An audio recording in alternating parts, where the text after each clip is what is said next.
Good evening. With it being 6 o'clock, we'll call our meeting to order and start with the Pledge of Allegiance. I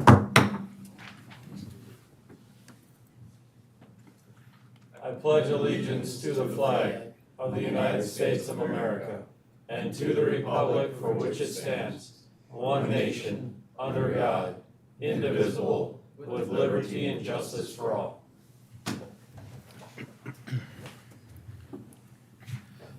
With that, we'll go roll call around the horn, please. Peterson. Steichen. Nash. And Olson. With that, we also have our agenda. I didn't see any additions or subtractions. Motion to approve. A motion by Nash, Second, Steichen. a second by Steichen.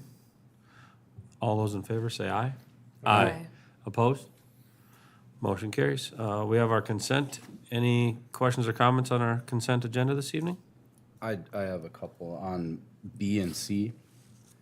Well, B I think is pretty straightforward, but C, I was just curious if you could run me through how that would. It's an extension with a $25,000 bonus. Correct. As I understand from talking with the city engineer in Moorhead, this incentive is strictly just for them on work that they're completing on their portion of the project, so it has no financial impact to us. But since this change order is part of the overall project, we have to sign off on it as well. And as I understand too, it has to do with the some adjustment works south of the bridge that's being done. Specifically, I'm not 100% sure what it is. I guess it explains it in the change order itself there. The extension also incorporates additional time due to a design error during construction. Is discovered that, and they go through all the details right there. So if I understood correctly, it had to do with the design error that they're doing, and then due to the time extension granted, it was going to be going way too far out in advance or down the road. And so they are offering this incentive on their portion only to get it done in a more expeditious fashion, which I understand they're doing. Right. So I guess my question is, like, does the extension affect the opening of the bridge? I don't know. No, as I understand, it's supposed to be open October 18th. That's Now, I'm not holding my breath for that, but October 18th is what I was led to believe with all this. we'll revisit that in That's correct. number 9. That'll be fun. Is that, any other questions on the consent, Kevin? No, Is that I'm good now. Thank you. No. Any other questions? All right. Hearing no further questions, I will entertain a motion for our consent agenda. So move. A motion by Peterson, Second. second by Nash. All those in favor say aye. Aye. Opposed? Motion carries. With that, it does move us to number 5, public comment period. Peyton, has there been any formal request to speak before council this evening? None received, Mayor. All right, once again, encourage the public to participate. It's a great way for us to make progress. And now progressing to number 6. 6 Alpha, we have our pinning ceremony for our new police officer, Joel, is it Brault? Brault. Brault? Chief, the floor is yours. All right. Mr. Mayor, council members, earlier this evening, I had the pleasure of welcoming the newest member of Dilworth Police Department, Officer Joel Brault. Joining the police department is more than just starting a new job. It is a commitment to serve, to protect, and to stand as a pillar of trust and integrity in our community. Officer Brault brings with him not only the training and qualifications we look for in a law enforcement professional, but also a strong sense of duty, a calm presence, and a genuine desire to make a difference. Officer Brault is stepping into a role that demands courage, compassion, and consistency, qualities that he has already demonstrated in his path to becoming an officer. Whether it's working alongside our veteran officers, engaging with residents, or responding to calls with professionalism and care. I have every confidence that Officer Brault will serve Dilworth with honor. Thank you, Chief. I look forward, we're fully staffed now, correct? Right now, yes. I'll take it. Yes, hold on. I'll take it. Congratulations to Officer Brault, and congratulations to you, Chief, for getting us fully staffed. Appreciate that. Thank you. Thank you. And since the ceremony commenced prior to 6 Alpha, we'll move on to 7 with no further ado. It does bring us to 7 Alpha. We have Resolution 2552 before us this evening, ordering the preparation of report on a water main infrastructure improvement located on 34th Street North from those grid locations to that grid location. Peyton? Thank you, Mayor, members of the council. Bear with me the best that you can so that I can hopefully try and explain one of the more complex staff reports that I've ever put together. And it's complex in the sense in that there are so many moving parts from the actual utility work that's going to be done. In addition to that, also some of the annexation, road improvements, road maintenance agreements. There's just lots of different variables that go into this. But at a high level, what we're looking at is a pretty large scale annexation, I believe it's 300 and, let me see here, 382 acres plus or minus that would extend basically from where the Aldi property is in that general vicinity to where our northern city limit lines go all the way north up to County Road 18. And this project is really just made up of a water line extension, 10-inch main that's going to be extending from that property out to the new development of the Resco Development and Red River Valley Cooperative, who is here this evening in support of this endeavor. This project is in alignment with what we talked about in our strategic plan. This was one of our identified goals as far as having this energy park developed here long-term or short-term, however you want to look at it. I guess that wasn't fully defined, but that was one of our stated goals in working through this. And, from a staff evaluation perspective, we do feel like this is going to come about in as we say, a logical growth pattern and kind of positions us for future commercial industrial development. And as I mentioned, what the water main is with this project. Come on, have a seat up here, Andrew. So good timing. So about the Welcome in, sit down and Yeah. and catch us up. Yeah. So about the project itself, the actual infrastructure improvement is just, as I said, just an extension of water from where Aldi is located. This is north for all those curious. I see a compass rose in the bottom there, so I Thank you. appreciate Yeah. that. Thank So you. this water line extension will run from Aldi all the way out to here to support the Resco development. There was talk when we were first getting started with all this and we've been working with the team developing this property several months now. And in an ideal world, we could get sanitary sewer out there to that point as well.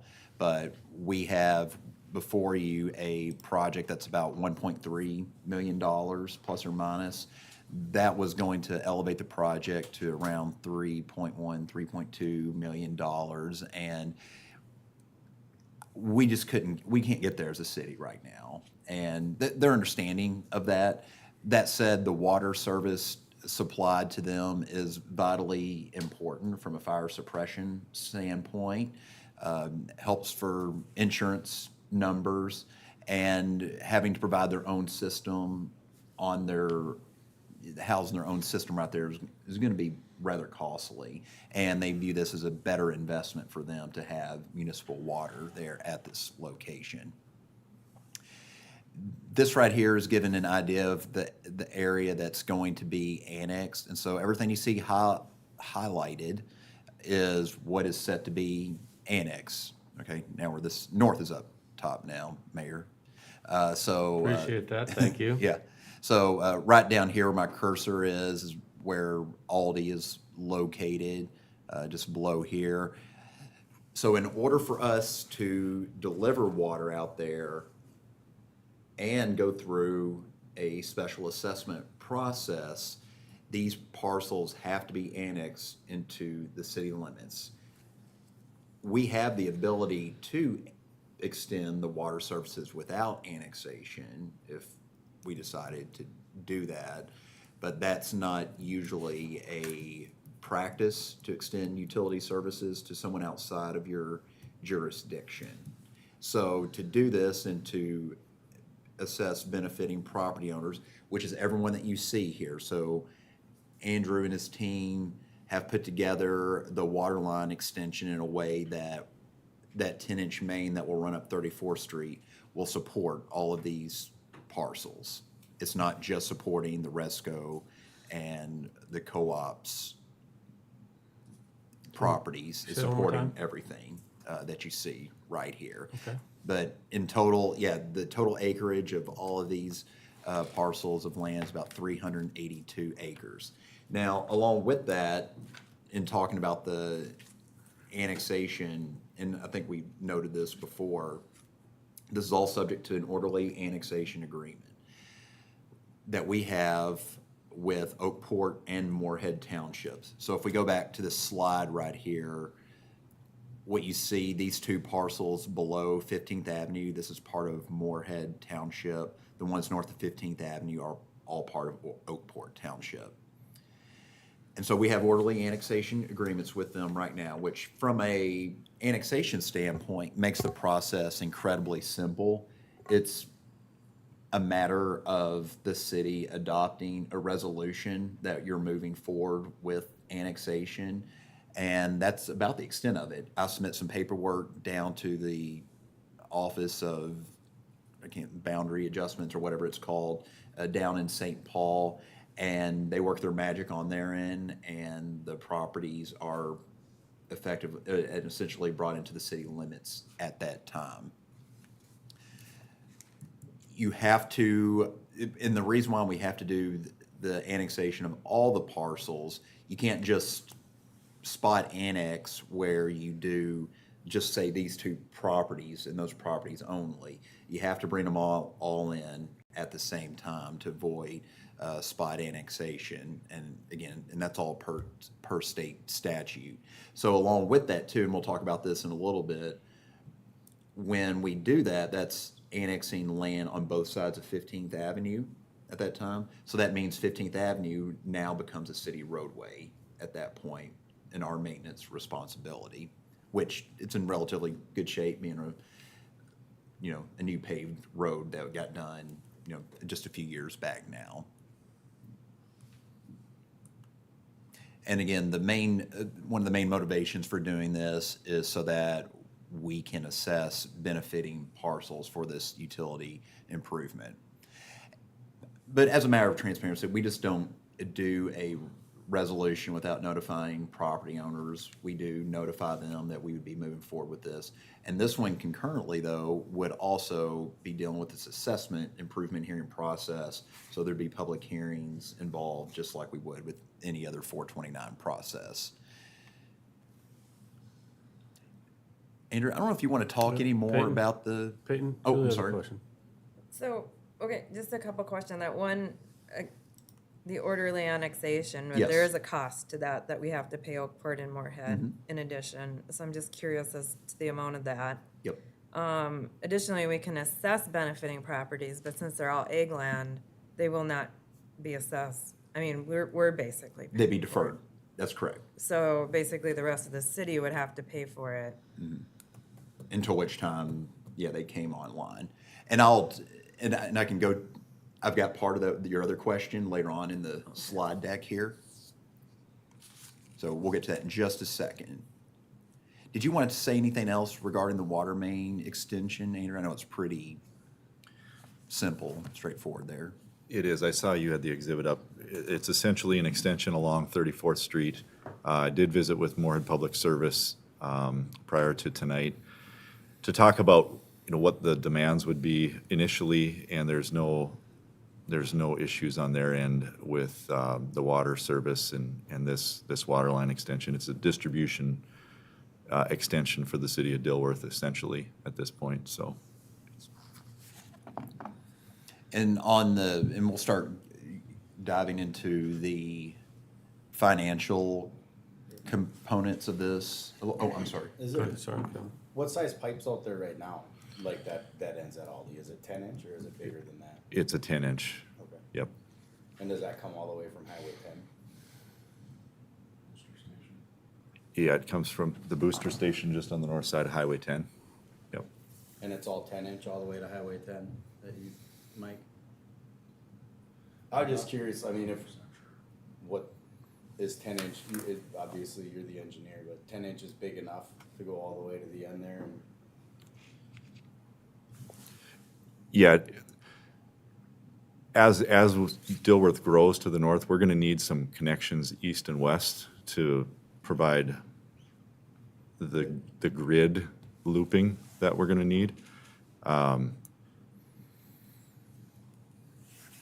was able to find a water main, kind of a master plan from years and years and years ago, and it also indicated that this corridor would have a 10-inch line along 34th Street, but then there would be some 12-inch lines, particularly 15th Avenue in the future. I'm going off of memory here, so I'm not getting all the details, but it's supporting what your question is, that Sure. long-term, yes, we're gonna need more than just a solo line going up to the north. So Peyton, can you go back to that highlighted? Because then I gotta adjust my notes. So I wrote down, and I may have gotten this wrong, but I wrote down that the water main is able to service that whole section, all those highlighted, was I understanding that correctly? Because that's what I wrote down, because my question was, is the 10-inch main large enough to support additional development outside of the initial 2 squares in the northwest corner? What's highlighted there? I was under the impression that this 10-inch line would be able to service. Am I wrong in that? That's how I understand it. Andrew? You're not wrong, but what we were just talking about is, as the development continues, we are gonna have to cross-connect east to west, such as along 15th Avenue, to provide some redundancy to those areas. Because as the demand increases, and the demand all over increases, we have to provide looping in order to maintain the level of service that they're gonna expect.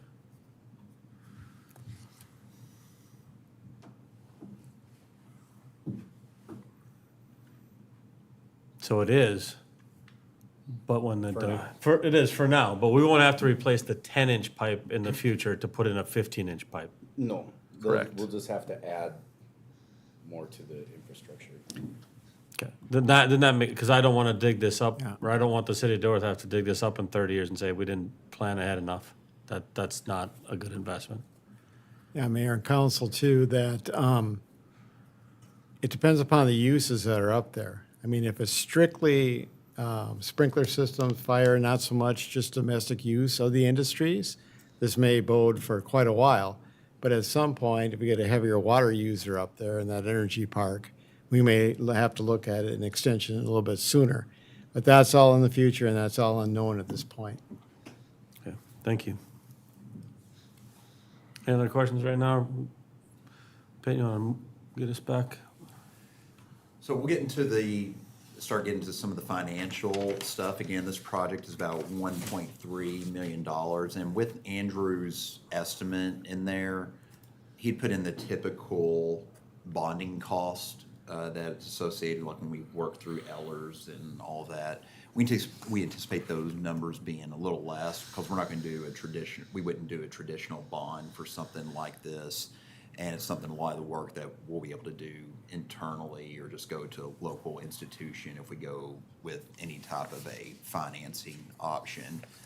And so how the special assessments are broken down, it's on a per acre basis. So the extension or this project costing $1.3 million, that's all divvied up among all of the highlighted parcels that we were just looking at on a per acre basis. And you can see right there what the RESCO and the co-op's cost will be. Those costs would be paid up front, the $52,000 and the $17,000 number that you see there. So that number would come off the top from the get-go. And then everything else would be a deferred assessment to the remaining of those properties. And that's that $69,000 number that would be paid up front. And so this is just a funding example. You know, we're not saying this is how it would have to go necessarily, but this would say you took out $500,000 from your water fund reserves, that would leave about a $750,000 municipal bond through a local institution. And again, these numbers aren't set until after we have an idea of what the project is actually going to be, whether that be at bid time or once Andrew and his team refine the numbers a little more. But again, hopefully we have a pretty high estimate at this point. And so this would look at about a $750,000 municipal bond, which is just another way of doing our whole Eller process there. And this just gives a repayment example of what it would look like. And so our current reserve balance, because I know that question may come up, I did jot it down, just a little note here at the bottom, is around $1.6 million. That's as of the last, what would you say, our I would say it's as of September 20th. So. Gotcha. So that's like the last official number that we would have on the book, like once everything is logged in at that time.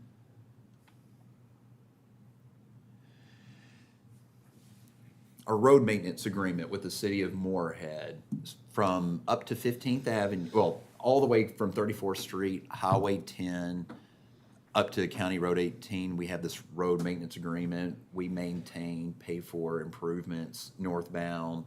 Moorhead, City of Moorhead has the southbound lanes. This project was originally done, the 34th Street from Highway 10 on up, was put in 2005. And I always thought it was earlier than that, but in confirming with the City of Moorhead, that's when it was, because that was actually the city engineer's first week of work is when they were bidding that out. So he remembers it vividly when they bid out that project there. So it's about a 20-year-old roadway. What that agreement spelled out that we did that got approved in 2019 is something that we worked on for about a year and a half or so with Councilmember Nash then at the time, was a repayment structure that was set forth. Once Aldi went in, we'd agreed in principle to go on and cover that cost up to 15th Avenue. So that part's already off the books. We've already paid to the city of Moorhead, I think it was like $230,000. I know it's within the staff report there.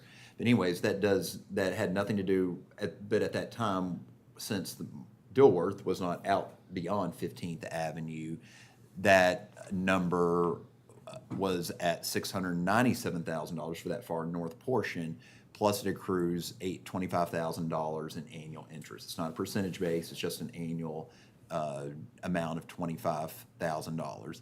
That amount today is about $848,172. That's what's on that land right now. And how Moorhead recoups that dollar, since it's not in the city limits, they can't assess us, but what they do charge us for, which is similar to what we had to do with Aldi, was an access fee, we'll call it.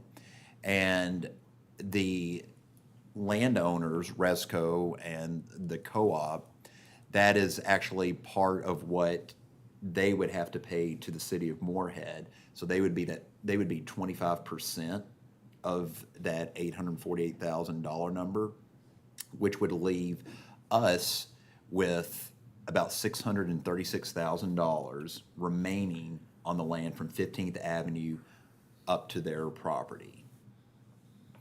Is all this making sense? Because I know this can be a little confusing here. I can show it on a map if need be. I know there's a lot of layers here. So when this came about, or just when I was going through this, I did give a call over to the city of Moorhead, just to the engineering department, and just said, hey, what is your interest or your flexibility level in paying this back? Again, the other one that we had actually worked out an agreement with the city of Moorhead for that south portion that we did back in 2019.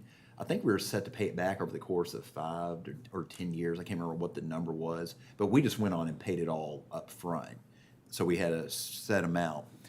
For this right here, given that they weren't anticipating this being developed in any capacity, I talked just through a couple of different examples and options, and they seem extremely open and flexible to maybe entertaining anything that we put forth in that regard. One was an incremental payment schedule. So let's use, for example, this $18,900 number. You would practically set up an account, basic fund accounting type things that we do here for a city. And each year to that account, you just add 18,900 to it. So you're not doubling it every year. It's just a deposit of 18,900. So 18,900 for us is about, I don't know, 0.6% of the levy, we'll say. And that's in today's dollars. Obviously, that percentage will increase over time, but you would just deposit into that account. So in a few years, that number would be over $100,000, and the payoff for that would be in 8 years. Another option I floated to them, just pay 18,900 over, to cover the interest payment for the next 10 years, and then just do one sizable payment at year 11 to pay it all off. That would maybe allow for if any other development comes in, and that would give us an opportunity to maybe collect some of those dollars, with them being within the city and, in collection of more revenue, more property taxes at that time.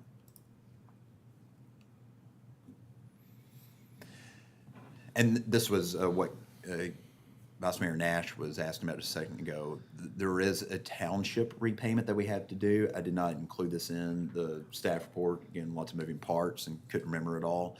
So we're required statutorily, once land is annexed within the city, and we had to do this for our prior annexations, if you remember, as part of the resolutions, that we pay back to the townships their lost revenue over the course of a 2-year span. And my estimate, I just went through all the parcels and added up the dollar amounts. I estimate that number to be about $1,900 a year total between the two townships that we would have to pay back over the course of 2 years. So a little less than $4,000 that would come out of our pockets to pay the townships. As alluded to as well, there would be additional maintenance responsibility. So we've talked about that on a staff level. So 34th Street northbound would be our responsibility out to County Road 18. And I think Mike would attest to this. Even the current section that we're responsible for that goes to or 15th Avenue, that's something that the city of Moorhead, with that being a designated emergency route on their end, they've already gone out there and pretty well cleared it. And we don't typically have a ton of maintenance responsibilities at all with 34th Street. Anticipation is that would continue on even with this as well, because they would go out and clear coming back down as well. But this does add 15th Avenue from 34th Street over to County Road 9. Mill and overlay, we are scheduled, we're doing some work right now on 34th Street.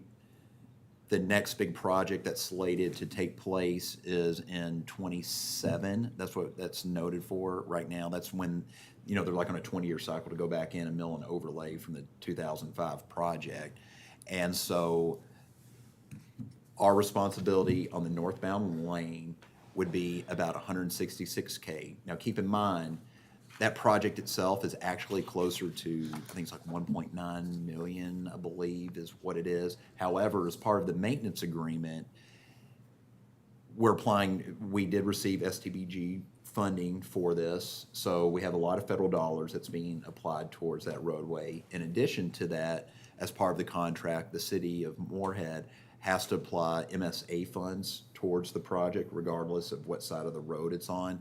Hence why the total cost amount from 15th Avenue, this project is going from practically ditch 50 all the way to County Road 18. That's why our share is only $166,000, which is a heck of a deal.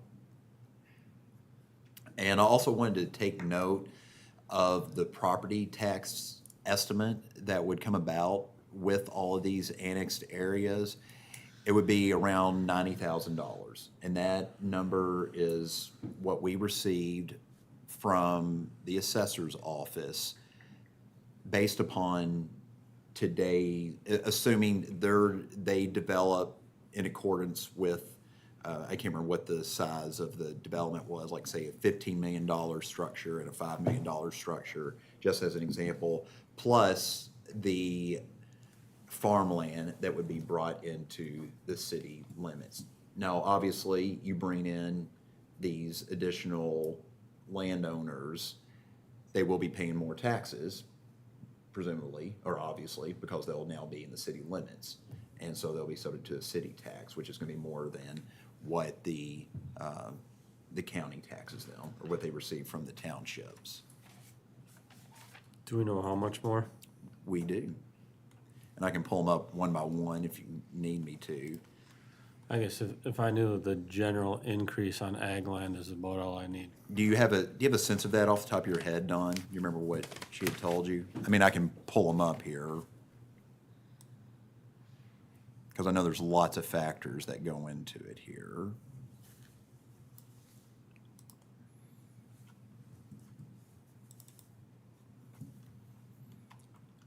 Julie?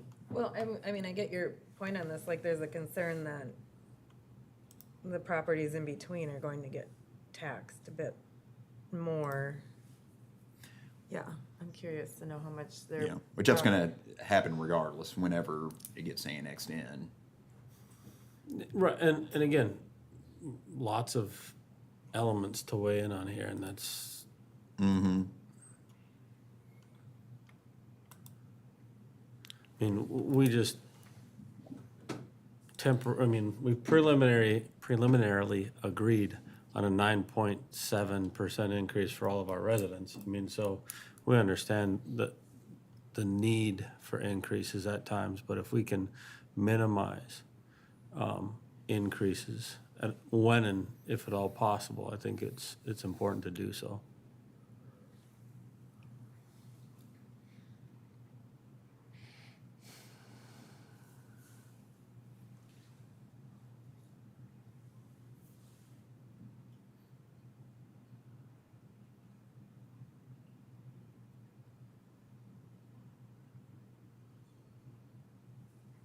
So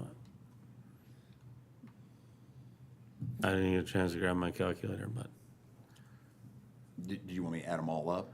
again, I'm just looking for an average percent increase. But like I said, I mean, I got an idea, and that's enough to get started, I think. I mean, from my vantage, unless council, does anybody want the math done? Roughly 13,000, isn't it? I'm again, from my perspective, I'm looking at the percentage increase, not. Looks like about 40%. Yeah. 3, 6, 3. Yeah, I'd say 9. 40%.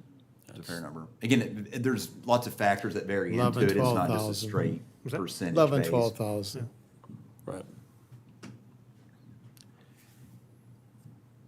Thank you. Yep. Mayor and council, I know you're gonna have more questions on this, but I think it's such a great opportunity for the city to consider here. First of all, you have companies that are willing to be annexed and pay their assessments upfront to the city. The companies are willing to pay 25% of the cost of the 34th Street road repayment by their accessing that road. At some point, those costs have to be paid, and if we don't, the interest keeps rolling every year. Yeah. Companies would contribute substantial taxes to the community. Initial bill-out estimate of the two themselves is just under $70,000. The totals from all properties we talked is probably pushing more like 90. But the two themselves are $70,000 a year. And it sets the stage in earnest to begin efforts to develop the Dilworth Energy Park. Next steps, of course, would be energy park design, EDA applications to get federal money to assist with other improvements in there, and then recruitment of companies to fill the land. And we have a partner, where is he? Rich is right behind me. And Red River Valley Co-op pays for economic development services through, and Melissa's been here before at our meetings. And so we'd have a partner to help recruit companies, to help fill that land, increase our tax base, and truly develop that industrial park. It is a unique opportunity for the city.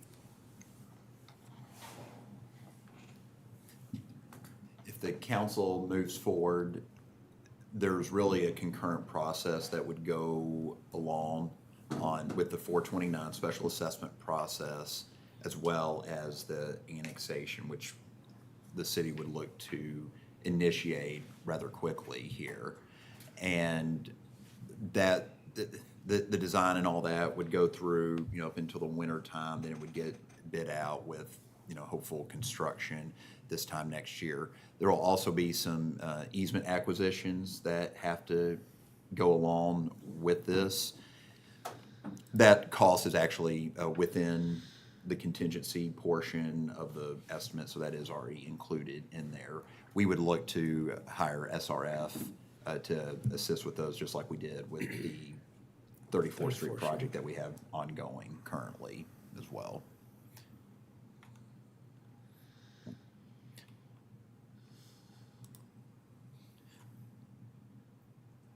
With that said, I can go back to, and I know it's a lot of moving parts, it's a lot to consider, and it's a very, spent about half an hour presenting this to you, but any questions that Don, Andrew, or myself can answer, please let us know.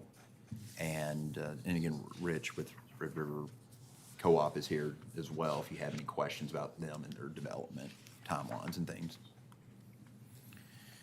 Kevin, please get us started. So we started with 1.3 for the water line, 1.3 million for the water line, right? Yep. And then added on to that is 600K for the road, 630K, right? So we're at $2 million project. That's correct. Okay. And then it was another $4,000 that we have to pay to the townships, if I remember correctly. Correct. And then things start moving back. So, so we're at roughly $2 million all in, right? If I'm understanding that correctly. And that's how we're looking at it too. Yeah. We're looking at it as like a $2 million project. And the mill and overlay, we'd be on the hook for either way, or only if we pull the trigger. No, that's going to occur regardless. Okay. There. And So so that's- how I would anticipate that going, let's say nothing takes place at this time, we would be responsible, say for 80K of it up to 15th Avenue. That additional 80K for that northbound would just probably get tacked on to that 636 number. Okay. But so really, there's no way to mitigate that Correct. That one we're going to either way. Correct. Okay. And if we do pull the trigger, we're gonna generate 90K in property taxes. Correct. And we're also gonna come up with a payment plan to stop the $25,000 of interest we've been paying annually.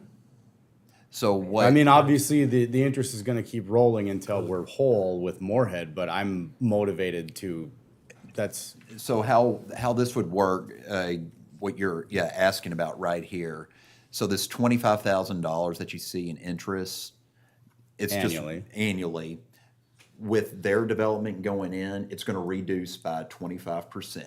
So that's why we're at 18.9 now currently. Okay, and however we can structure this in a way that it doesn't. We can structure it to however we want. That's the sense I got from them, as long as we start making payments towards it. Sure. So it's not like it's not, don't think of like your traditional bank loan where you're making a. well, are they willing to forgive us the interest going forward? I mean, are they open to that? Well, I mean, so I guess the point I'm trying to make is if we do nothing, we're going to keep accruing sorry, YouTube. We're going to keep accruing $25,000 or 18.9 regard. Yeah. in perpetuity. All right, are there any other numbers that I didn't cover? I'm just trying to wrap my head around all this, because like if we're gonna start generating 90K in property taxes, I mean, I understand that we're biting $2 million worth of project off here, but there's also revenue streams. Kevin? Are there any other numbers? Do you have any more No, slides? there's no other slides. The only other There'll be some internal expenses, so from a legal perspective, not that there'd be a ton with Katie, but there would be maybe a little bit on that. I was just thinking about that going through my head. The resolution's pretty straightforward, but there'll have to be a little research on what the descriptions are when we're putting it all together, so it could be a little correspondence on that, so. what Is that it really number gonna would- move the needle off of 2 million? No. Be a lot of things there. Julie? So just a little background on how with 34th Street, we paid for up to 50, so we haven't been paying that interest because we didn't anticipate. We figured within the lifetime of that road, it was feasible we'd get to 15th Avenue, which we haven't even got to yet, Right? right? And so that's why we didn't pay the interest payment or anything on that, because we figured, life of that road is only at most 30 years, and we're 20 years into it. And so basically, we're paying for a road we never asked for or wanted, and now we're paying 20 years back. My concern about paying that to them is, I don't even know if they're accessing off 34th Street or if they're accessing off the county road. Are you talking about their development? Yeah. They'll be accessing 34th Street. And that's really what they're paying for, is that access. The access point. Yep. Because, again, it's like, I don't know if people come in are gonna wanna be along that County Road 18 versus 34th, if anyone would come in addition. But I mean, that's my concern about paying this to Moorhead, and why we built that contract the way it was paying $800 and some thousand to Moorhead for an old road at this point. Peyton, can you go back to that slide, please? Back Cause to- to the $800,000 slide, cause that's the crux of my question as well. Nope, not that one. No, the road one, that one, yes, thank you. So as it sits right now with the agreement, we owe $850,000 for the road from 15th Avenue to County Road 18. Correct. And that's no matter what. If I we mean, annex. but that's the agreement though, correct? Yes. And how long is that agreement good for?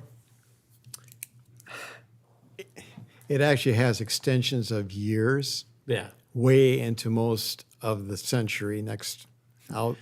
So here's the agreement that this is You're the gonna rules pay- to the game, right? Is you're gonna if- pay if it we at want some to point. expand it, right? Because that agreement is not going away, and we made it in good faith with our neighbor. So this is the rules. If we want to extend north on 34th Street, that's the number.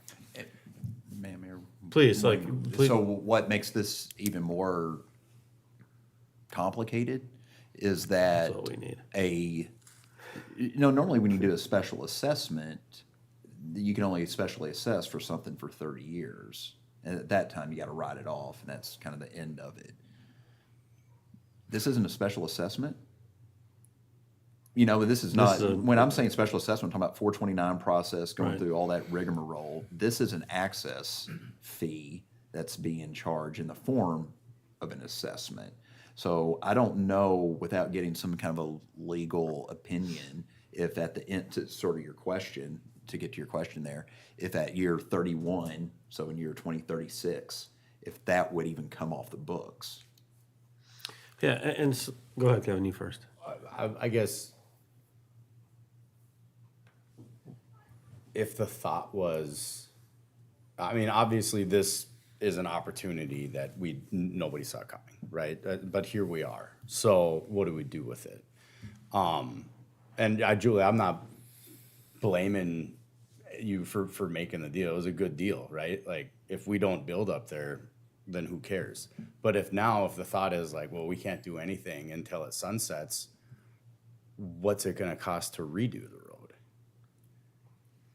It ain't going away. It's 850 now. What is it in 11 years? Well, So, and my concern was it's not, what it is now, but it's that plus redoing the road. That, because we're buying an old road. So that was my concern, is like, now, what is the cost of that? Like, if it's not just a mill and overlay? Yeah, I don't know. That's Sure. where the concern lies. And then we have to get into the nuts and bolts of the maintenance agreement again then, correct? Because if this is access and maintenance are two different things. And as we look at that, and if we operate under this, because that's where my head that's where my head is at, 'cause I remember doing this with Aldi's, like, what is it gonna cost us for the access, to get the business in and give them the access that we want? And a great point was made, because we do have a unique opportunity where we have a business who's willing to invest their money up front for this. And that's virtually unheard of. And I'm thankful for that. To me, they're two separate issues. I know they're intimately connected. But if we don't, I'm also worried about the 850 plus, if the road gets fixed, do we have another access agreement in addition to maintenance costs? And then that 850 becomes 1.5 or 2 point whatever million dollars to access 34th Street. Well, if we pay the 850, that goes away, doesn't it? Yeah. So So that, then right. then But that means we have to move forward, correct? We have, Andrew, if they, maybe you can help answer this question. So if they do the mill and overlay on 34th, how much life does that buy for the future, considering we now have a multi-year time period to pay back the original amount for the old road? What do we, Yeah, usually with a mill and overlay, we would expect a 15 to 20-year extension of life. so in that time period, we'd be able to pay for the old road, pay for the 166K that's costing for the overlay, and continue development of the property, having full access to it for our industrial park.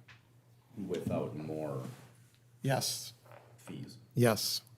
and then every access to, onto 34th Street would go towards reducing the 636. Right? To the question, So as it And stands water. right now, from 15th Avenue to County Road 18, there's no access for Dilworth correct. on that side of the road. And what we're seeing here is the proposal for the first access in that northern section. Yes. And that's gonna reduce the overall payment by whatever it is. To Mayor- bring it down to 636. Now, if Right, there are right. additional accesses in between there, accesses? Axes? Correct. If there are additional Excellent. driveways, if there are additional driveways, that will reduce, I mean, we'll have the same conversation, right? Potentially? It is, I would also, I think we would have flexibility, the city would have, I think we would control it at that point, which that's kind of how we have right now on the part up to 15th Avenue. We control that, so technically, if we had another business looking to go in that vacant spot between 15th and Aldi right there, we would reserve the right to recoup those costs that we paid to Moorhead if we want to. Right. But I think, yes, in effect, to answer your question, yes, but I think it's how we would want to administrate that at that time. Julie? Kevin, like, how would we do that? Because, I mean, like, Moorhead's kind of put this in process, that everyone that wants access, they've done that. Yeah. We didn't go through any kind of 429 process. We did not. And so, can we even recoup that cost from the landowners that want, once we pay it, do we have the ability to recoup that cost? Oh, go ahead. We could, through the use of development agreements with the property owners and the people that want to develop that, and we might end up being a part in developing some of it, and we'll recoup from our own sales of land if we end up being a broker with industrial park lots and that kind of thing. But in the meantime, no, development will all be done through development agreements, and we can decide if anything will, require back as far as payment towards these fees that we have to pay for the old road. Okay, follow up. please. So, let's say whatever goes in between 15th and your new industrial park or energy park doesn't want access off 34. Then the rest of the city would just be reimbursing those. I mean, we wouldn't be able to recoup it at all then, right? We still control the subdivision and development of that land. through our regulatory processes.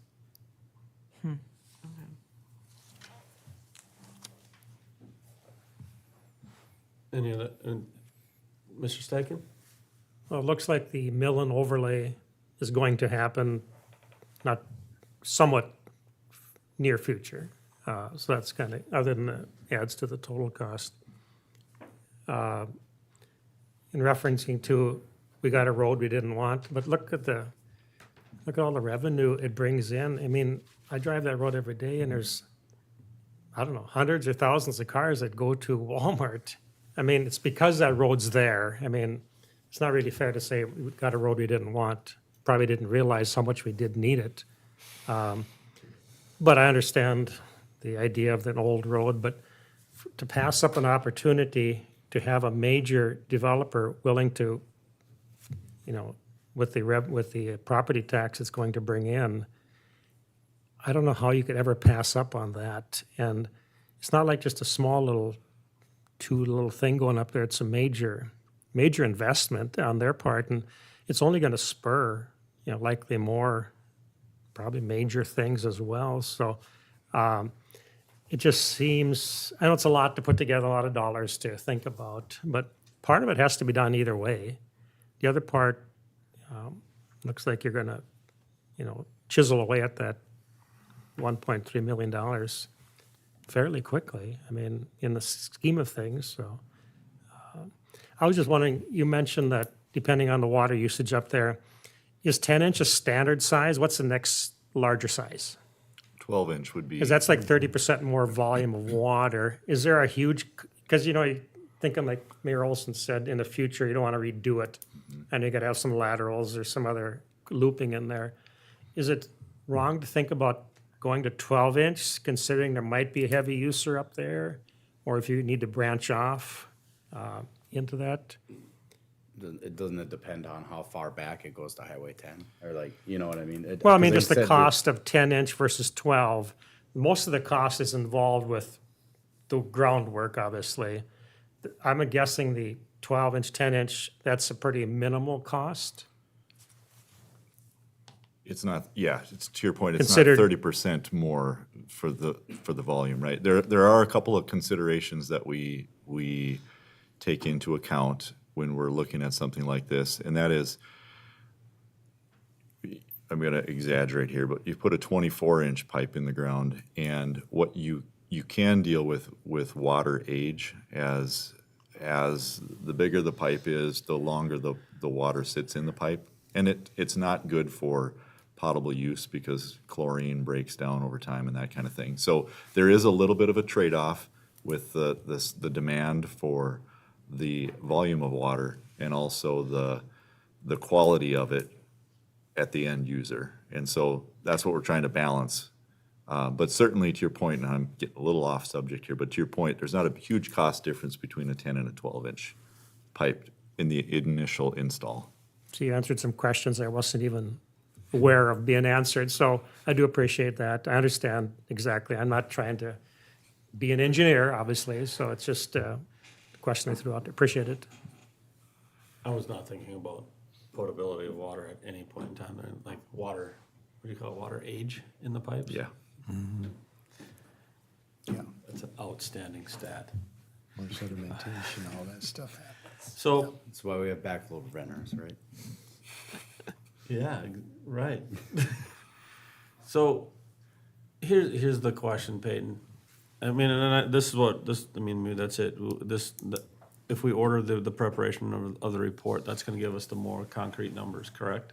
Is that where we're at? Yes, though I'd say Andrew feels pretty I don't know if that's gonna change much on the PER itself. They've done quite a bit of reconnaissance work already on this. And I guess the reason I asked that question is I'm just looking at the complete picture because, you know, I've got 4 different line items of cost figures and everything like that. And at the end of the day, I just want to know what it's going to cost and how we're going to pay for it. Yes? And again, I know we were talking about the annexation of the properties, but along with that, and I put that chart in your staff report about what would be assessed to those properties as well. So that's a whole other consideration. Now granted, it's a deferred assessment that we would be picking up for the time being, but that is a whole other consideration that I can't say I don't know what the reaction will be from the landowners up there, if they will be happy about this because it does bring value more to their property potentially, or if they just view it as something that they just do not want for the time being. Julie? So follow up to that. So I know we don't have to because we have the orderly annexation agreement, but if all the property owners are against it, the option, then, I mean, it's a huge increase for these property owners. Correct. Just in For no- property taxes. Right, especially, just in property taxes with no benefit, potential future benefit to the property, but not for farmland. That's where my concern is. Again, it's a big ask for the city, for us. We just went through the budget process, huge increase. This is additional burden on the city, like the impact that we're gonna have to pick up in the coming years, so. That's what I'm looking at, but I'm also looking at, it's an opportunity. Right, because this would be a substantial benefit as well, and almost an immediate benefit. I'm sorry, but you mean back? It's not gonna cover the cost, No, right? no, very, very, no, that's not what I'm saying at all, but at some point in time, we have to start, right? We have to make the investment. At some point, if we're looking at growing, we spend a lot of time on residential growth.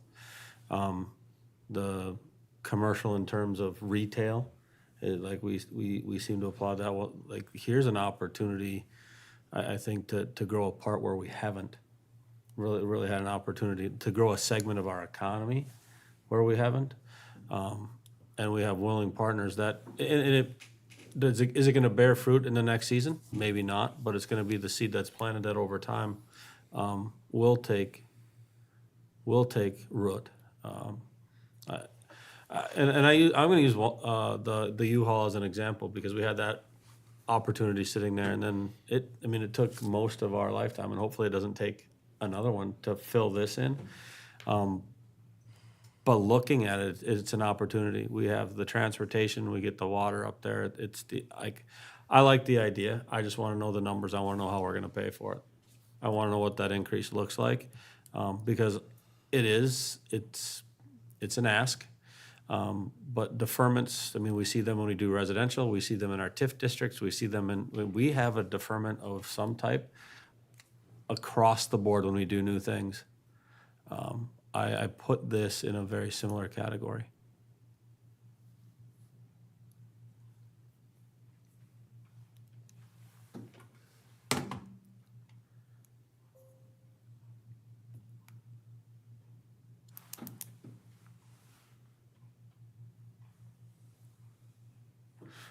It's quiet. Go ahead, Kevin. I was gonna call the question. Just one, I want to just make sure that I'm understanding this all correctly.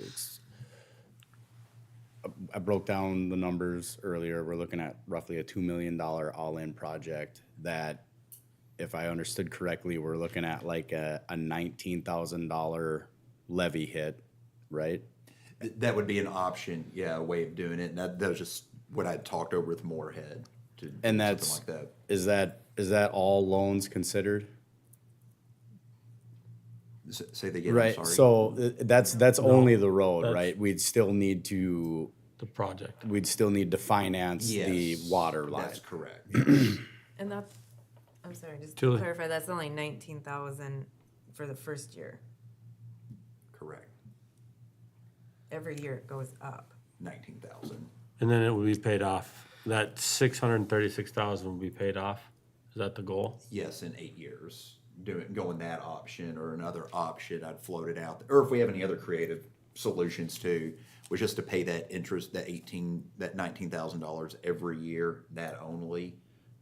And then year 11, pay the full balance off at that time.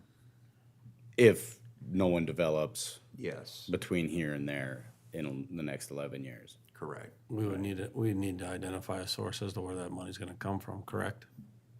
That's what I was saying. I think you would almost just want to set up a 30, and we already kind of have a 34th Street account already that we're doing for our other project currently. So maybe that just becomes your 34th Street account, knowing you're going to have multiple projects coming in and out of it in perpetuity. Or it goes into the road fund, whatever, however you want to look at it there. And so that's the road cost, Yes, and then the project cost. Is 1.3. yes, We scroll back and that number is approximately what? the 1.3.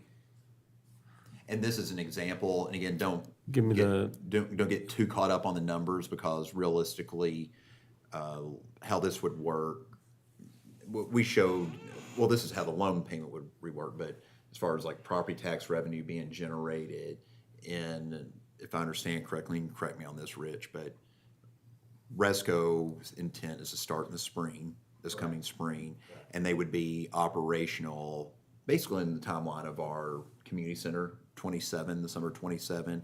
So that means 28 would be the first year we would start recouping the revenue. And I think you're maybe, knock on something, about a year behind them. Right, we're most a year likely. later. Okay, perfect. So then, when we're, again, I got the 1.3, but then my question is, because we're gonna have to bond for this, Yes. right? And so what are we looking at for, if, again, using the 0.6% we saw for levy increase for the road, what percentage increase would this be, today's dollars, on our overall budget?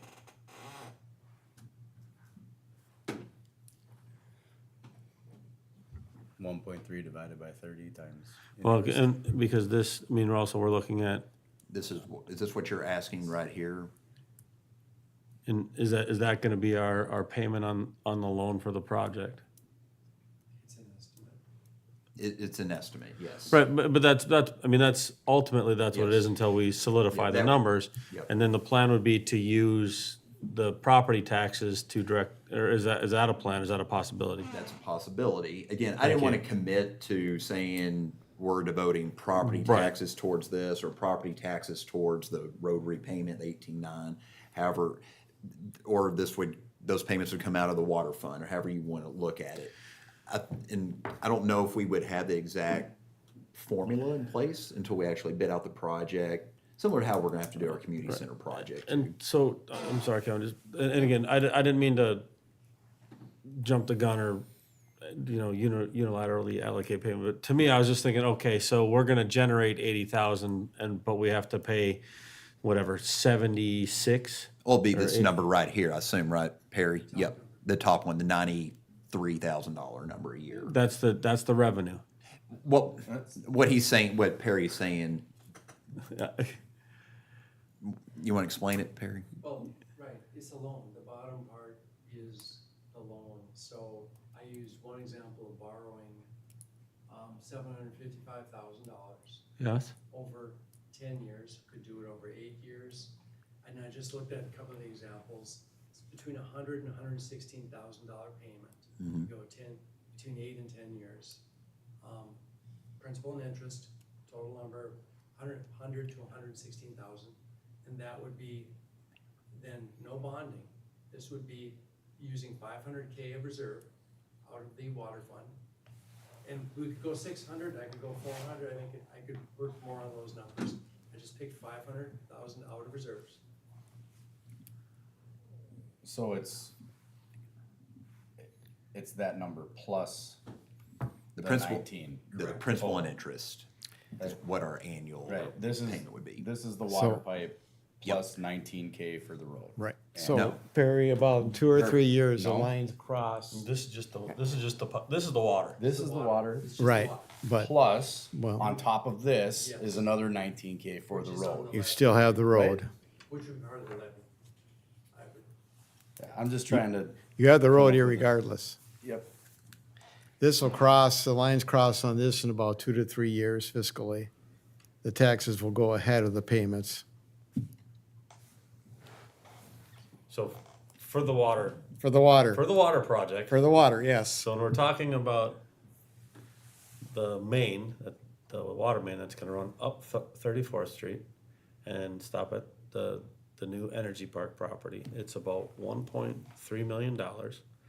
And the income versus the expenditure should cross 2 to in 3 about- years. About three About years. 3 years, yeah. taxes Once will full pay. taxes go on that property. To me, that's easy enough, so I understand it. Social studies. But that makes sense to me, right? I mean, because that's my big question is how do we fund it? How does it make sense?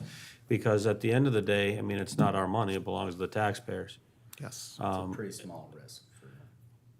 If the engineer's estimate is right and the arithmetic works out, it seems like it's a safe investment. And Andrew did commit to anything that he misses it by, that Moore will cover the. I like that. Here's that. So this Part of the option is contract. not bonding, it's just a loan This, essentially. I wanted to make that point. So we wouldn't be paying interest. We're not going to the bonding through Ellers through that with this option. it'd be locally placed. This would be like going to Northwestern, just like how we're paying for our fire truck. So you would still pay interest on it, but we're not going Okay. through the whole rigmarole Right, of, okay. yeah, with Nick and them. Okay, so other questions? Well, Julie? I don't have a question, but just to clarify, so it makes sense that at least we're recouping to cover the water line. But the road cost, it's 19,000 year one, but if I have this right, by year 11, we're paying 209,000 a year. So it's like to pay that amount in full, just so you understand, we're taking on that debt. It's 19,000 in year one, and then by year 11, it's an additional 200,000 that we have to come up with from the city to pay for it. But then it's paid for, correct? That debt is retired? It's retired, and then at that point, we'll be doing new road work. Kind of like every other road that we drive on in this town. So It's not unique to 34th Street? it's a unique situation. I get that. I mean, it really and truly is, but I mean, road repair, replacement, like, I mean, can't we recoup some of that as it fills in between here and there too? Hopefully. if that's You know. what future Yes. councils decide to do. You know? Again, I'm I mean, I optimistic. totally Oh, understand sorry, what Kevin. you're saying, Yeah, me too. Julie. It's the black and the white of it is, yes, we're taking on that amount of debt. And if nothing happens in year 11, we'd be paying $200K to finish it off. But I don't know, it's field of dreams too, right? Well, I'm looking at the current balance that we already owe $850, and that's not going away. And I am concerned that if we don't do anything and the road gets fixed, it's gonna be more. Like, that's a reality.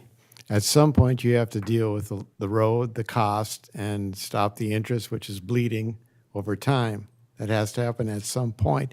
This is an opportunity to move that land closer to development, to move that time frame closer to getting the land developed and recouping some of that money back for the citizens of Dilworth. And I'd also like to say, even if the city council decides not to do anything with this, not extend the water, they're still moving in regardless there, that location. So that balance is gonna go to that 636 number. It still might be something that we'd want to explore to still continue paying that interest or working out something with the city of Moorhead so that doesn't continue to balloon on us.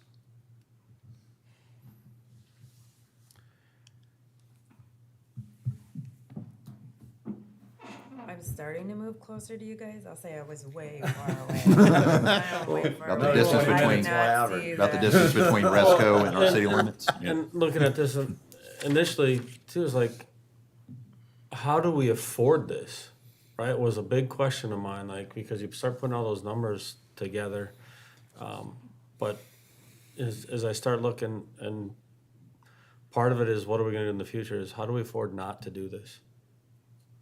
I mean, it's easy to add up the math and say, well, this is what it's gonna cost, but the harder question is, what does it cost us if we don't? Well, it is a unique opportunity. Again, they're willing to pay their assessments for the water up front. they will be paying 25% of the cost for the old road. They will be contributing up to $70,000 of taxes a year. And Mayor, you said yourself, how many projects do you find that'll do that?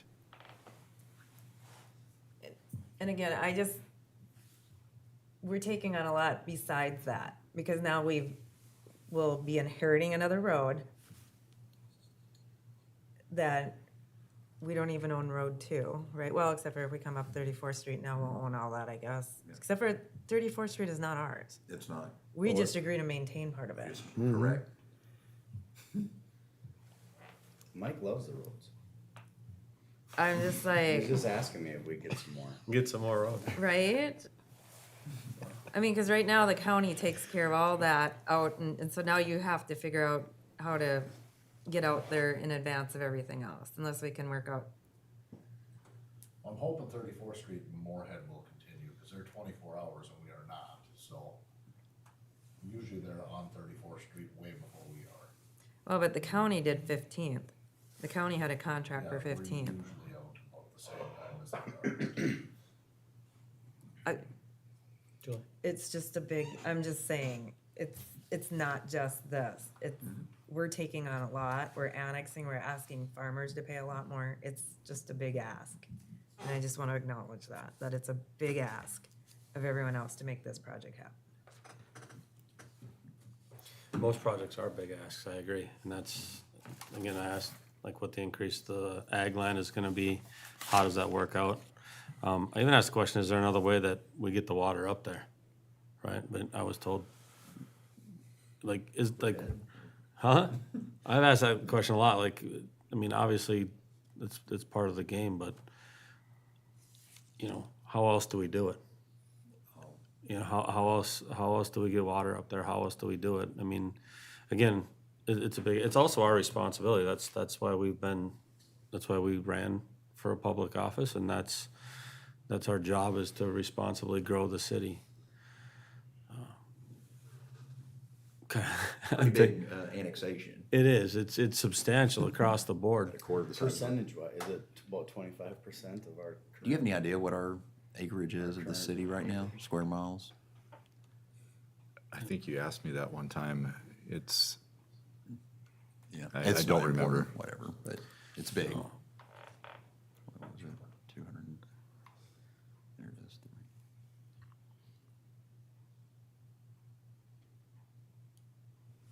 it is. And I guess, like, I'm also, I don't know,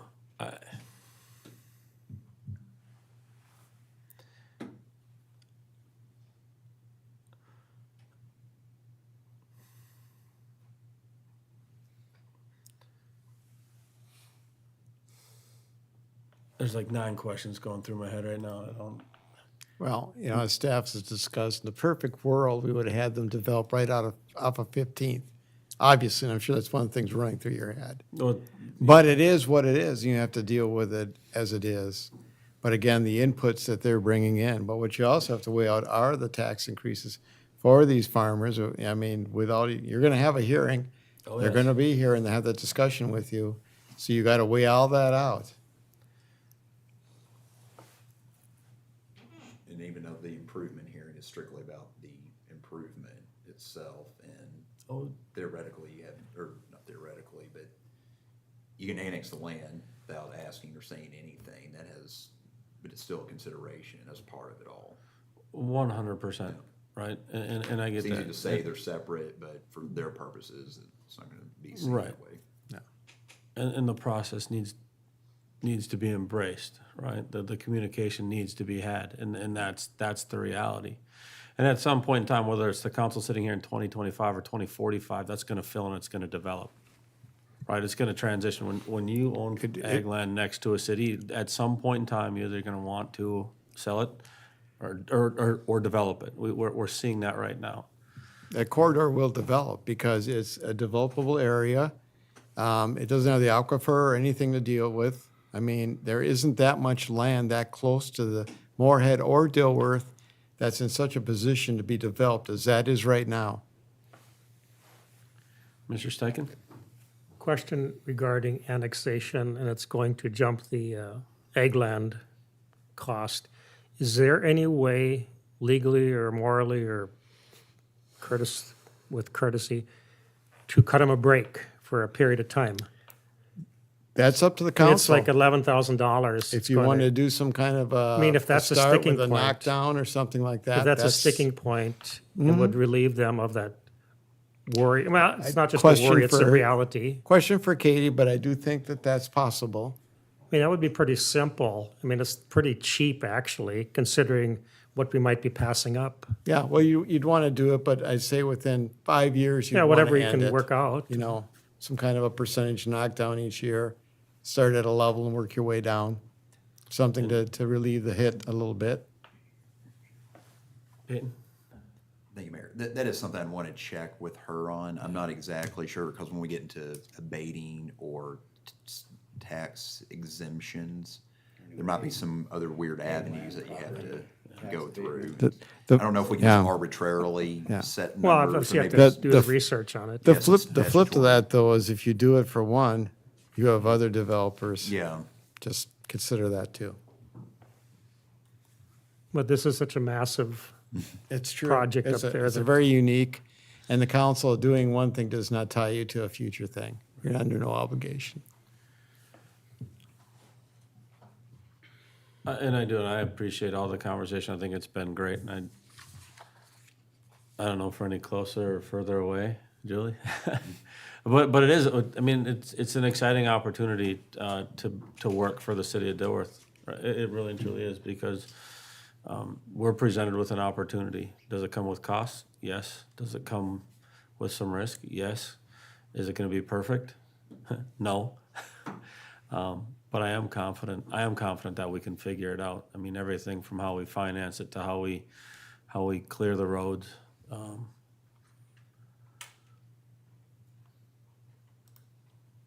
And if there's no other questions or comments, I'm going to call the question. Are there any questions or comments regarding Resolution 2552, ordering the preparation report on a water main infrastructure improvement, as stated in our resolution? I'll move. All right. I have a motion by Steichen, Second. a second by Peterson. All those in favor say aye. Aye. Opposed? Motion carries. Here we go. Here we go. Moves us to 7 Bravo, the discussion for the LRIP grant. Peyton? thank you, Mayor, members of the council. Now, for our next thing that you can consider spending money on is our LRIP grant submission. I'll let Andrew pretty much handle this one here, but Andrew, if you want to take over and kind of review what it is that we're submitting an application for, if the council so desires. Sure.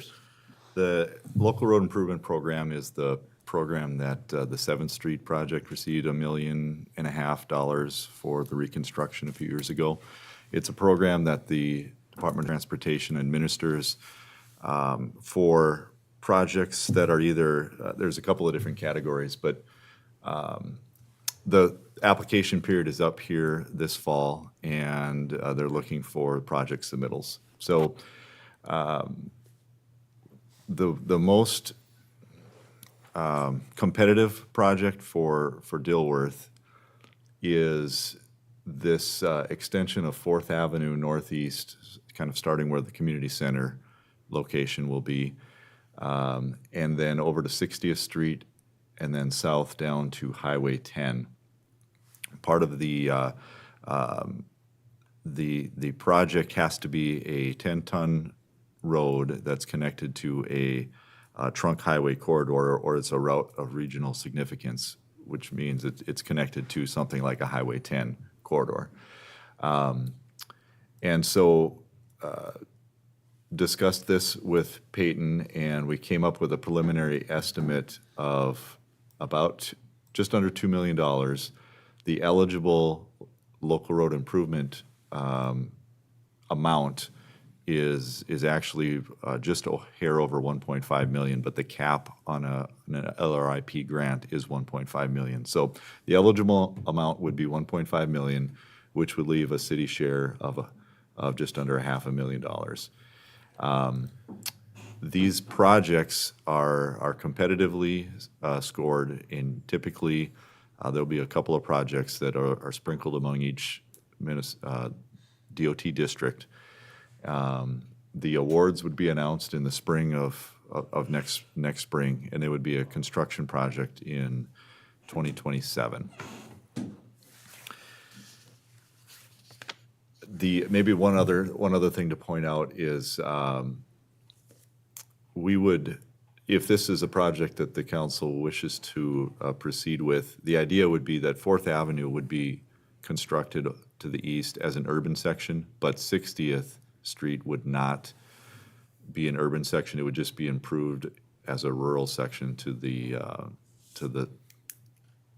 support the traffic that would be required for this particular project. But that would stay rural, no curb and gutter. It would still have the ditches on the side.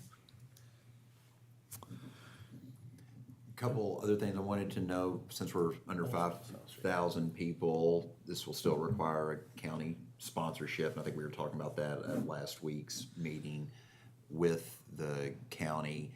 And the estimated city share, now this would be more broken out once we got to further on down the road here.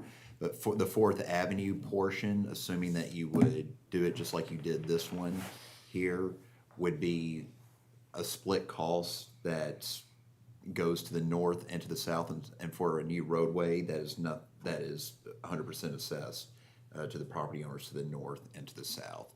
And then I think this would be pretty much a full city cost right here at that time, or we just have to evaluate that, how it's gonna work. But this portion of Fourth Avenue, which is your more costly portion, Yes. would be something that would be specially assessed.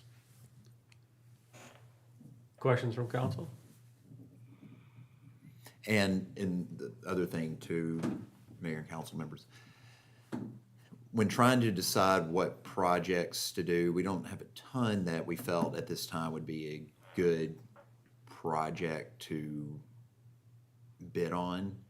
Maybe in a couple years when we're talking about 15th Avenue, where we already have some federal dollars, maybe we would package it with that. But that's still another funding cycle away. And my viewpoint on this, I don't know if Fourth Avenue has to go in ultimately long term, we want Fourth Avenue and 60th Street to be done. I'm not sure if that's gonna impact anything with the current community center setup that we have. It's just looking out for the future of the entire area over there. Also supporting the community center, but it can, in my estimation, will be able to function how we intend it to, with or without this roadway. So that's the reason why we went on and put forward an application at this time. If we get the money, that's great. And if we don't, I think things will still work out just fine out there. Questions?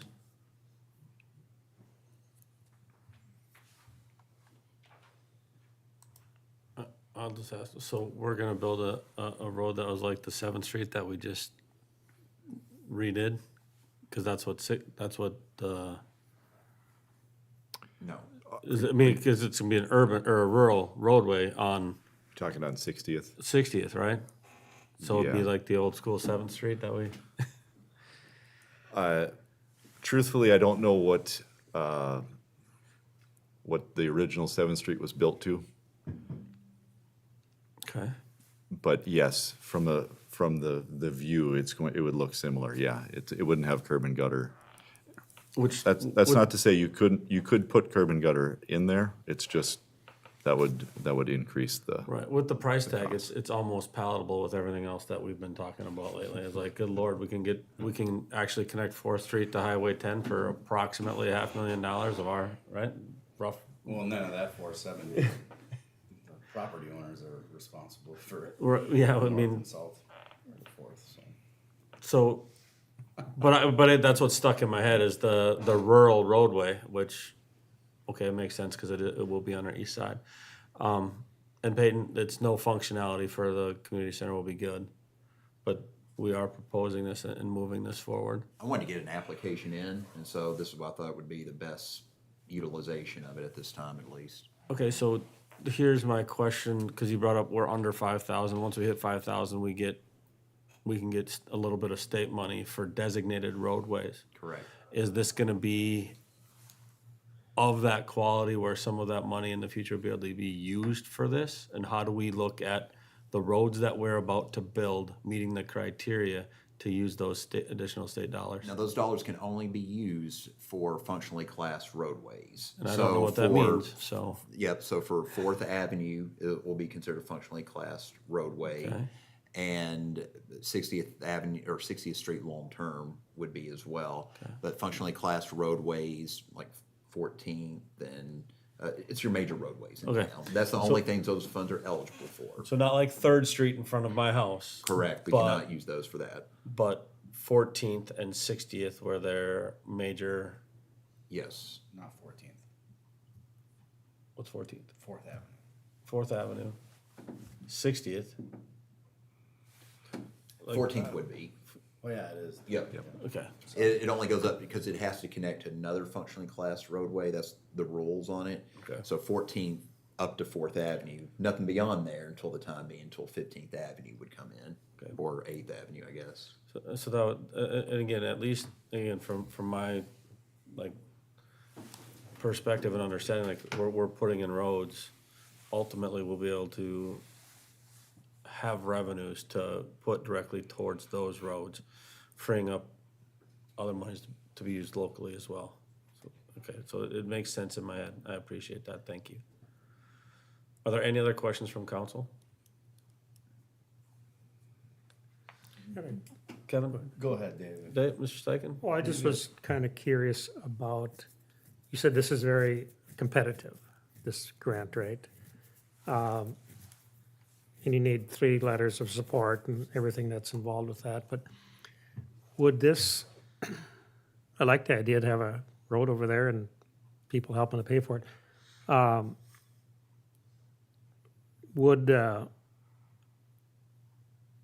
Would this enter into having something in place prior to Highway 10 being reconstructed? Would that weigh in on their decision-making? That's a good question. The Highway 10 project is going to stop short of 60th Yeah, like Street. 14th Street was like the. Correct. Yeah. Correct. Now, This, if I can chime in, I don't know if it'll impact their decision, but that'll certainly be part of our application Okay. process. Because that was identified when we did the Highway 10 study, is finding alternative routes to get around the community, and having that point at 60th, that's ideal. Could you alleviate some traffic, Kevin? Just so I understand it all fully too, like, the only way we're on the hook for any of this is if we actually get accepted for the grant. correct? And even at that, us saying, yes, we want to do it. Okay. So So what- really, we're not out anything by pushing this forward. We're not married to anything. Correct. Just Andrew's time on it thus far. Well And, spent. yeah. Oh, no, I heard. But yeah, like if, in a couple years, say that project totals $3.1 million or something, we just don't think we can do it, this time next year, then we would have to reevaluate then. Okay. Any other questions? No, thank you. So with this, Peyton, you want a formal motion? Yes, just, if you're wanting to move forward with it, just something that authorizes Andrew and I to get the application filed. And part of that, there will be a resolution here in a month or so that will come back supporting this project, and we'll get in contact with the county as well to pass their resolution. Thank you, Peyton. Are there any other questions? Hearing none, I will entertain a motion for the submission of the LRIP grant. Steichen, so moved. Motion by Steichen, Second. second by Peterson. All those in favor say aye. Aye. Opposed? Motion carries.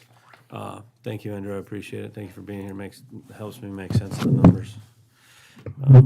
With that, it does move us to number 8, Police Department. Thank you, 8 Andrew. Thank you, Alpha Appreciate it. We have the discussion, the update, joint memorandum of understanding between the cities of Dilworth, Glendon, Holly, Barnesville, and Clay County for dispatch services. Peyton, you want to start us off? I do, and thank you, Mayor and members of the council. I just wanted to give a quick update on this. Wasn't really wanting to get into much of a debate or anything over it. Just wanted to give you an idea of where this currently stands. So we have a contract with, as most of you know, we have a contract with Clay County for dispatch services, which runs through Red River Dispatch out of Fargo.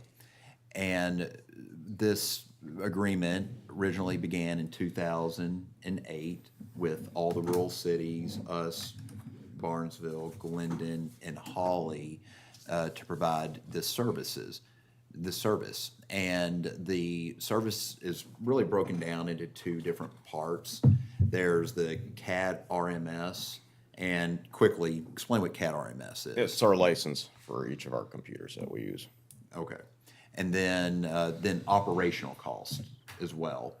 And one thing, if you look back at that resolution that I'd submitted in your packet, that's been a topic of discussion and I guess a little frustration on the city's end before, has been the operational component that's paid, because we are also receive a tax for 911 services. Everyone does in the county.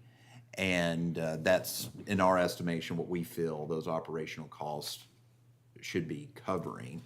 And so from the viewpoint, going back to when that original resolution was adopted, prior to me even beginning, was that it's almost, we view it as a double taxation on a service that we're receiving. So if you live in city A and one house over is outside of the city limits, you're receiving the same level of service, but you're paying again because you're part of said city. And that payment that we make for the operational cost, it's not something every county does. You know, but I'm not saying there aren't cities and counties that also have similar type agreements as well. But from what I understand, it's not commonplace for us to be receiving an operational charge as well for it. We've been having discussions internally as city administrators of each of the cities and how to proceed forward. I know Mayor Olson sat on like an ad hoc committee with other mayors and elected officials from these other cities, and spoken also with Clay County as well through the years about this charge, and it's just continued on. And so with the current contract with Clay County expires at the end of next year, so we're already under a contractual obligation with them, which our costs next year will be approximately $100,000.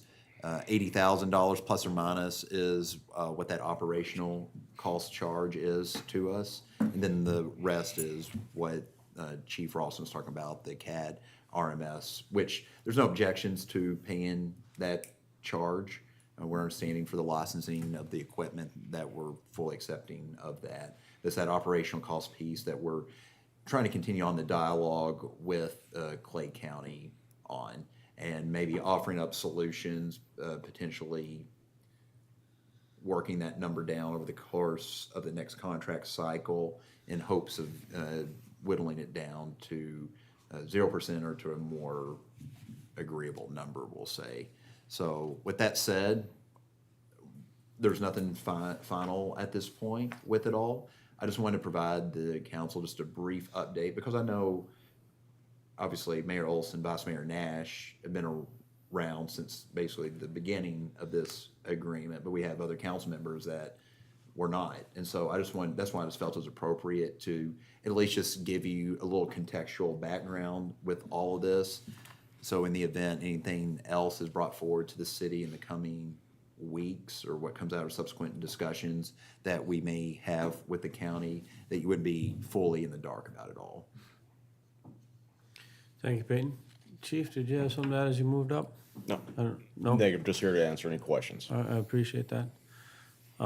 Peyton, I appreciate the leadership that you've taken on this. As, you know, as we sat with other, and we met with city administrators and elected officials, and they really looked to have a unified voice in terms of working through this contract is set, but working into the next contract cycle to where, like Peyton said, like reducing our costs in a manner that's responsible and shows partnership and good faith with all parties involved.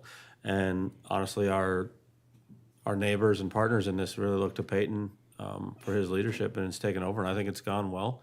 And I'm looking forward to actually having a resolution and moving us forward in that next contract cycle. So I don't know what you need from us, Peyton, if you have any questions from council. Kevin? What does, we're currently through Red River Dispatch, right? Yes. What's their opinion? So I have, honestly, I have no idea what the dispatch authority would really think, because it's unique how it's operated. Like in North Dakota, it's completely county funded, county driven. So that's just how they operate in North Dakota. On this side, I don't know if they have any idea of our voice, because we don't have an elected official that sits on that board. Yeah. So, I mean, to that, I cannot speak to their position. And in terms of operation, I don't think it's gonna impact them. Like, they'll continue going on county, through a county-driven, cooperation, and they'll continue to provide service. That is correct, yeah. There's no other issues. I do don't you see any. think dispatch services will be the same or better as they are now? The same. As our citizens are also in Clay County, I don't see any reduction in services.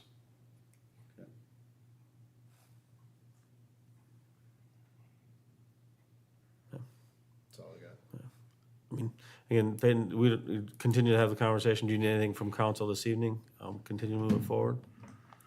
I think the next step, assuming there is one, would be some type of unified resolution that we've been working towards as a group, and just continue to engage the county in the dialogue. And there's a lot of factors too that go into that. I'm not casting aspersions one way or the other, but I know the county, and I think they've talked about this at the Rural Cities meeting, about advocating for more funding at the state level to recoup some of those 911 fees. I don't really understand or know all the mechanics of that behind the scenes, I'll just be honest with you. But I know it's something they're trying to work towards as well, just on the state funding side. Yeah, and I'm gonna give credit to the commissioners that are pushing, they're doing our great. legislators with Representative Joy, really pushing. In a simplified social studies version, there's a 911 tax on every cell phone. And there's just a question as to where do those taxes go? And that's a legitimate and fair question to our state legislators, and they're not getting an answer. So, again, that would be a distinct source of funding that the county could use for dispatch center 911 and I everything. was just gonna add to that, exactly what Mayor Olson said is true. It's out there, they can't get their hands on it, and they're not really explaining where the money is and what it's used for, so, yeah, we're all paying for it. Yeah. So, But we appreciate all the county's work and pushing for this, and we'll continue to advocate on their by their side with that. are there any other questions? And Peyton, you have enough direction as you I move do. forward? All right, again, thank you for bringing that up. Again, an ongoing conversation, it's gonna be something we're looking at over the next 18 months to see where it takes us. Right now, we're taking this to number 9, council members' concerns, committee updates are on the horn. Thank you, chief.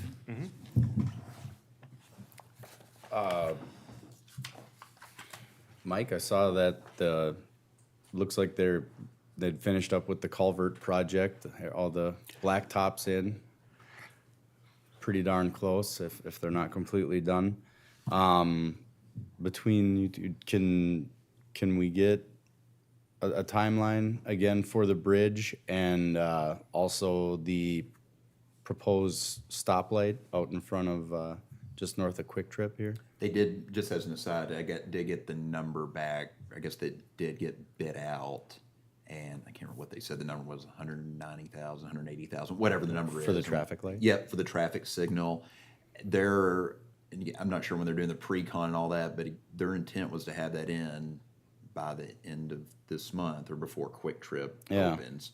And yeah, and I can send another email to the city engineer over in Moorhead, and even per the CO, the change order, October 18th is when the bridge is supposed to be done, but I can still see if they can get a more accurate update. So they're making some headway. Let's hope on it. it's the 18th. That's 5 days from now. Yep. That'd be fantastic. That's all I got. Thank you, Kevin. Mr. Steichen? Yeah, I drove down First Avenue Road, it's open, you can shoot across, I mean, one lane right now, but it's kind of fun to see You're another. in Moorhead at the. In Moorhead, I'm sorry, in Yeah, Moorhead, yep. So, it's fun to see the progress there. The city and county meeting that was held last Tuesday, it's always interesting to see the small towns that show up, what they're working on, what they hope for, what they got plans for and all that. So one thing really exciting for when Peyton and Mayor Olson do well when they advocate for what we've been working on. So appreciate that. But Glendon is like in line. It's exciting to have a Glendon do well too. They're getting a 36-bed assisted living built in their town, so that's pretty neat for the people living there. So good job for Glendon on that. The fire hall project had the ribbon cutting today, and that was exciting, and lots of people there. Well, it's a chamber event, so they did well in promoting it, and got to hear speakers, and Mayor Olson spoke, and a few other people, so he always does a good job. Lots of people there that were there for the first time and didn't have a chance other times to get there, so shout out to the firefighters, Kevin, and everybody else for having it looking very nice, very clean, very impressive, and they did a very good job of explaining and talking about what's going on and the need for it, so I appreciate that. Julie? Yeah, it's fun to see the fire department. I mean, now we've done it, ribbon cutting. We're ready to go, right? So hopefully everything is done and everything. But I will say it was nice, and I don't know if it was because we invited the rural cities to our new facility, but it was nice to see so many of our neighbors that showed up. So you actually got to hear what was going on in the neighboring cities instead of just what was like happening in the county. And so I did appreciate that. That was great. Yeah. Other than that, I don't think I have anything. Thank you, Julie. Peyton? I just did a post on this, Mayor for a Day contest. It's up and going through the League of Minnesota Cities. I think you can win up to $100, be featured in the LMC magazine if you win. Last year, was it Grace, I believe it was, or the year before? She was pretty awesome. Yep. Grace was mayor for a day, came here and led a council meeting incredibly well, I might add. But so hopefully, yeah, it was a smooth meeting, what can I say? Wow, I mean, you're not wrong. I'm not going to argue. I mean, it's here for grace. All in Yes. favor? So please encourage any kiddos that might have an interest in civics to apply to be mayor for a day. And on Halloween, the PD is teaming up, hosting their trunk or treat event over at U-Haul, correct, right, on Friday to Halloween. So if you'd like to participate in that or have a presence, please do so. I believe that's all I have. Thank you. Thank you, Peyton. Just going to say, to talk about the fire department one more time and say thanks to the people that made it possible. I mean, because today's event was huge. I mean, we did the dog and pony show when the governor showed up. I mean, we pulled all the trucks in real quick, and the fire department made it work. again, like they've always done today. I thought it was just an excellent opportunity to showcase our fire department, our firefighters, and the commitment, and to say thank you one last time. Thank to everybody who made it possible. I mentioned to the chamber, like we had a strong ally in the governor, because even when our project wasn't on the books, it was always on his radar. He talked about the Dilworth Fire Department like at every stop he made. And I do think that helped make a difference. We had a strong ally and a strong partner in that project. We had people at the state level telling us there's no way. We should have done it when Marquardt was in office, and we missed our window, and that was disheartening to hear. But our partnerships made it work. Whether the governor, our federal leaders with Senator Smith and Senator Klobuchar, Andy Martin, for example, a strong supporter of the city of Dilworth, generating federal commitment, and then our state allies that made it work, that brought it home.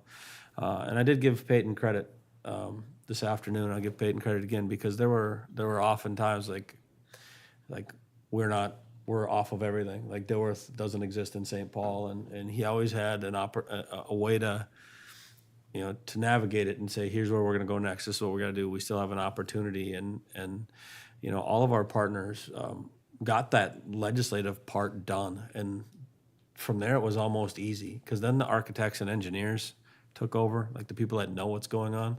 And I did miss saying thanks to Dan. I like our monthly meetings with Dan. He comes in and tells us, here's what's going on, here's where the project is at. Oh, by the way, we need to have a waterproof heater when we're spraying it with water. That's kind of a little redo. Like, I just appreciated those meetings, and I think it sets the standard for how Dilworth should look at things going forward. That project, what do you call them? Manager? Like, it's just there's a skill set in there that is brought to the project. I think that was great. It was, again, a remarkable job. And then, of course, above all else, the project's done. The ribbons are cut. And the one thing that holds true is still our firefighters are out there risking their lives. And now they can do it in a safer environment. They have a safer training environment. They have a modern training environment. And so it's a sign or a signal of a beacon of the city's commitment to the firefighters that are going to put themselves in harm's way, and a commitment to our city.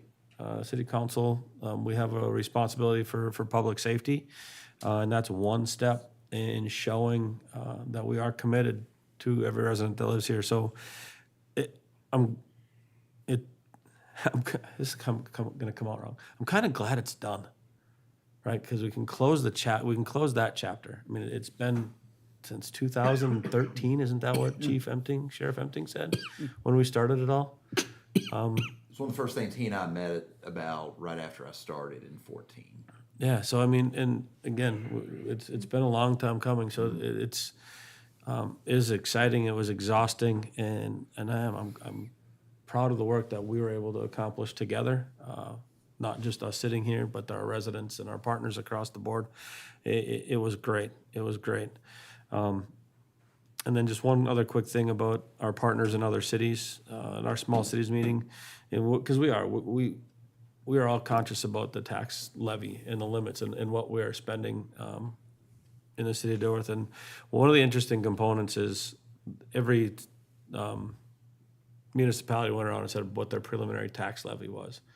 And it ranged from 8 or 9% up to 15, 16, 18% with their preliminary estimates. So again, we're all in that same boat, all our communities, and we're looking to do the same thing. And reports from throughout the states, that's unfortunately the cost of doing business in Minnesota is getting more expensive, and in part that's where we're at with our tax levy. So it was a good meeting across the board, but to that end, I know I look forward to the next couple of weeks and see where we're going to go and wrap up this fall. It's going to be awesome. So to that, we can move on to number 10. We have some bills to pay. Are there any questions on the bills? Hearing no questions, I will entertain a motion to pay the bills. Second, so move. Motion by Steichen, Second. Second by Nash. All those in favor say aye. Aye. Opposed? Motion carries. And with that, we do move to number 11, and 11 alpha is pursuant to Minnesota Statute 13 Delta 03 Subdivision 3 Charlie to discuss labor negotiation strategies with the operating engineers, Local 49, and the Law Enforcement Labor Services. So with that, good night, everyone. Thank you very much. Get home safely, please.